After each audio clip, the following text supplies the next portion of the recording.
Hello guys, welcome back to my YouTube channel where we talk about romance and anime, movies and TV shows.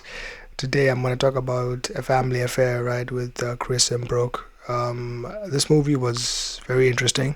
Like you have like a age gap between the male and the female. Like the female is older and the guy is, younger. And, he's a different personality and, the way he does things. And so is the female, right? She's also different as well. But I'll just explain what the movie is about, right? So the movie basically is about a movie star, which is Chris, right? So Chris is, arrogant. He's like arrogant, dialed up to like a 10, and then also he's arrogant, selfish, self-absorbed, all those things, all those tropes, right? And he just wants to act in, the greatest movies, get things done in his own way. Then he has an assistant, right, which is Brooks' daughter, right? And then she works for him, like as an assistant, right? So that's basically what happens there. And then Brooke is like a writer. She used to be a writer. She has many books and stuff like that, right? And then so she was married, but then she's divorced, and then she also has a daughter as well who works with Chris.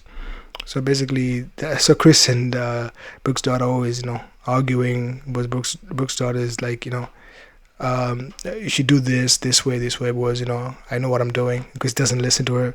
So they're always arguing about that. But also like I like the interactions between them, because it's basically like a boss and a worker, and the boss is like, nah, we're doing it this way, and she's like, nah, this is this and that, this and that. But I think there's two ways, right? But it's like basically he's the boss, so he tells you what you do, and you're the one who works for him, right? So you kind of dug your own hole, right? You're the one who chose to work for him. So if he does things you don't like, she can just quit and find out. And she does quit actually, or she gets fired. They argue about that too. The interesting interaction. Like if you get fired, if you like resign and you get fired at the same time, did you really quit? There you go. There's a question right there. But yeah, so she gets fired, quits. Then Chris is like, dang. He can't do anything by himself, right? So basically, he goes finds her at Brooks' house, right? It's like a mansion, right? I mean, Hollywood is so many like amazing houses there. I wish I could go there and like see the houses, like Miami and stuff. The houses, there's something else, right? So he goes to Brooks' house, and then he meets Brooke. Was his daughter? Her daughter is not there. So they start talking. I like the interactions, like slow, romantic. They just get to know each other. They drink a little bit of wine. She changes clothes, right, to look more appealing, and then they keep going.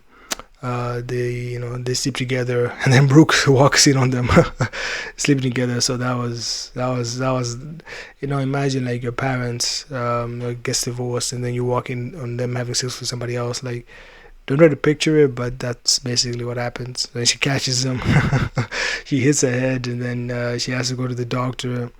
And then so that's basically it. So Brooke, not Brooke, Chris wants to continue the relationship, right? So he starts sending Brooke emails, not emails, like texts, like, oh, why don't we go out and do things? She's like, nah, I won't do it. It's like, nah, as friends, right? If a guy says do something as friends, it's pretty obvious that what he's trying to do there.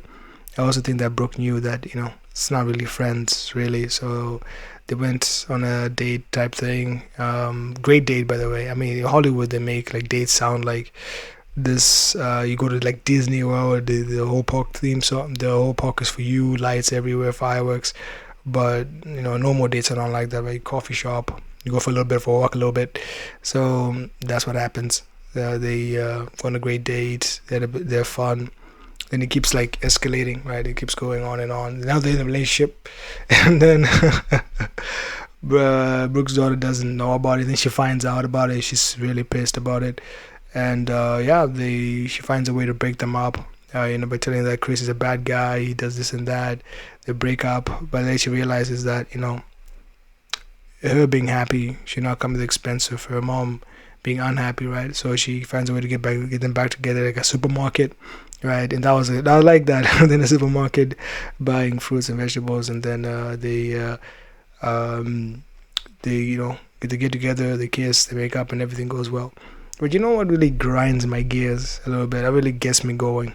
What really butters my biscuits is when people say veggies instead of vegetables. Like I just find it cringe. I don't get it. Like when you should say vegetables, they just say the whole word while you say veggies. I don't know. I just don't like it. I just don't like to hear it. But that's just me, of course. But I like the movie, right? I like that Chris changed. His character development. He went from being a complete waste of space to actually being a decent human being. So I guess he was redeemed, right? Brooke became funner, nicer, just a better version of herself, right? Got to experience the world, try different things and stuff. So that was pretty nice. I also like movies with age gaps because you get to see like how different ages act, how they think, how they talk, how they walk, right? Because if you spend time with people who are older than you, they're much different because of experience. And then people younger than you, they don't really know who they are, right? So Brooke helps Chris find out who he is, because she asks her, like, do you like doing this? Not really. So why do you do it? And I feel like most people in this world, like if you ask them if you ask like young kids, like, why do you do this kind of stuff? Do you like doing it? And they'll probably be like, yeah, not really. So I'm like, why do you do it? Peer pressure, money, status, all this stuff. But they only have like one life, right? And just spend it doing things you don't like. I don't think it's a good idea, but everyone has their own life. They do it as they think, right? That was pretty great. Also, Chris's house is pretty massive as well. I was like, what? But it's a movie star, so that makes a lot of sense, right? But those are my thoughts on the movie. It's pretty good.